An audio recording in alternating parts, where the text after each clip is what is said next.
Friends, ये video class 10 science की chapter 11 जिसका नाम है the human I and the colourful world का पार्ट 2 है। और इससे पहले मैंने पार्ट 1 बनाया था जिसमें मैंने बताया था कि रेयरर से डेंसर में जब कोई भी रे आती है तो वो कैसे रिफ्रैक्ट होती है, और डेंसर से रेयर में जब जाती है तो कैसे रिफ्रैक्ट करती है। तो जिन्होंने वो वीडियो नहीं देखी है उसकी लिंक मैंने डिस्क्रिप्शन में डाल दी है, तो आप वहाँ से जाके देख सकते हो। और ये वीडियो देखने से पहले वो वीडियो देखना सबसे ज़्यादा ज़रूरी है, और जिसने वो वीडियो देखा नहीं उसको ये वीडियो समझ में नहीं आएगा। तो हम इस वीडियो में क्या पढ़ने वाले हैं? हम इस वीडियो में पढ़ने वाले हैं कि प्रिज्म में लाइट कैसे रिफ्लेक्ट होता है और रेनबो कैसे बनता है। यही दोनों हम पढ़ने वाले इस वीडियो में। Reflection on prism.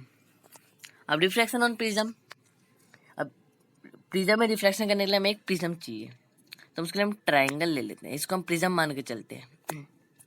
तो मान लो कोई भी एक रे आई इस प्रिज्म में, तो कोई भी एक रे आती है, तो जो भी कोई भी रे आती है और उसमें, तो उसे हम बोलते हैं इंसिडेंस रे। इंसिडेंस रे बोलते हैं। अब ये जब रिफ्लेक्ट होगी तो रिफ्लेक्ट ऐसे हो जाएगी।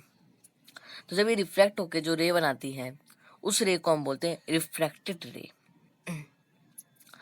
और अब ये दोनों रे, इंसिडेंस रे और रिफ्रैक्टेड रे, ये दोनों रे हमारा मिलकर बनाती है, एंगल बनाती है, जिस एंगल को बोलते हैं एंगल ऑफ इमर्जेंस। ठीक है। अब आप एक नॉर्मल रे से भी देख सकते हैं उनको। जब कोई ये एक इंसिडेंस रे आई, इंसिडेंस पे परपेंडिकुलर है, ठीक है, तो परपेंडिकुलर बनाते हैं। तो जब ये रे आई रिफ्लेक्ट हुई तो देखो ये नॉर्मल रे से पास है, तो रेयरर से तो मतलब डेंसर में आ रही है। तो बाहर रेयरर होता है, जो प्रिज्म होता है और डेंसर होता है। ठीक है। और अब ये जब बाहर निकलेगी, तो जब ये बाहर रे निकलेगी, जब तो ऐसे रिफ्लेक्ट दोबारा रिफ्लेक्ट होकर बाहर निकलेगी, तो ये जो रे निकली है इसको हम बोलते हैं इमर्जेंट रे। और रिफ्रैक्टेड रे और इमर्जेंट रे दोनों मिलके एक एंगल बनाती है, जिस एंगल को हम बोलते हैं एंगल ऑफ इमर्जेंस। ठीक है। तो आप नॉर्मल रे से भी देख सकते हो। तो रे जब भी रे आई, इसमें रे आई, तो ये थोड़ा नॉर्मल रे से दूर भाग गई। दूर भाग गई, इसका मतलब डेंसर से रेयर में आई है। ठीक है।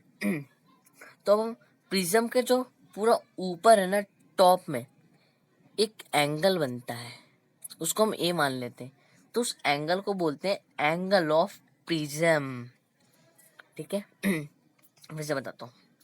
एक रे आई, जिस रे को हम बोलते हैं इंसिडेंस रे। फिर जब वो रिफ्लेक्टेड हुआ तो उस रे को बोलते हैं हम इंसिडेंस रिफ्लेक्टेड रे, और दोनों मिलके बनाता है एक एंगल। एंगल को बोलते हैं एंगल ऑफ रिफ्रैक्शन। और जब रिफ्लेक्टेड रे तो बाहर आएगी तो फिर उस रे को बोलते हैं इमर्जेंस रे, और दो रिफ्लेक्टेड और इमर्जेंस रे दोनों मिलके बनाती है एंगल ऑफ इमर्जेंस। और जो हमारा प्रिज्म का टॉप में बनाता है एंगल ऑफ प्रिज्म। तो यही होता है। अब पढ़ते हैं हम रेनबो इन प्रिज्म। रेनबो इन प्रिज्म पढ़ने के लिए रेनबो प्रिज्म में कैसे बनता है, तो आगे बढ़ते हैं कैसे बनता है रेनबो प्रिज्म में। तो रेनबो इन प्रिज्म, तो कैसे बनता है रेनबो इन प्रिज्म? तो ये हमारा देखो प्रिज्म है। ऐसा हम देख सकते हैं एक वाइट लाइट आई है, पहले वाइट लाइट आई, फिर रिफ्रैक्ट हो गई थोड़ी सी बड़ी वाइट लाइट। जब रिफ्रैक्ट होके जब बाहर निकली तो वो बन गई एक 7 कलर बन गया, उसमें 7 कलर बन गया। तो 7 कलर कौन सा बनता है? सबसे ऊपर रेड होता है, फिर orange, yellow, green, blue, Indigo, फिर वायलेट। और जब जो हमारा इनका ग्रुप को हम बोलते हैं स्पेक्ट्रम।